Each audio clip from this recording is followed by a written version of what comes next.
بالتربية والحيوان مشكلة، تعلق وقلة الخبرة بيأذن. أنا كلش خفت عليها. هي عملية تعقيم بسيطة يعني، صح الدكتور وعيادته تخوف، بس اللي يقول لك عليه سوي، يوم يومين يصير زين. الله كريم. أقول لك أنت ليش ما عندك سيارة؟ لين ما أعرف أسوق. صدق؟ أقول ليش ترى إحنا السيارة كنا نشوفها فد شيء، فلان عنده سيارة، فمن كبرت ما تعلمت سيارة، وبصراحة بعدين من صار عندي فلوس استصعبتها. تعال عني. شو تعلميني؟ سياق؟ وهاي سيارتك اللي بكمة فلوس؟ عندك كافي تتحجج كأنك شايب. عياني. كل ما أدبرها على مود أنسى الموضوع. شوف البطاناشات. هسه شو أسوي؟ شغل السيارة. مين تشتغل؟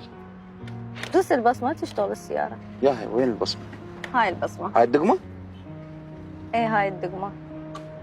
ما اشتغلت. ندوس هاي الدقمة وياها البريك سوا على مود تشتغل السيارة. أقول شو وياه البريك؟ هذا البريك. لا هذا أوقفي لا تخبصي لا تخبصي لا تخبصي بس على كيفك. اوكي تمام.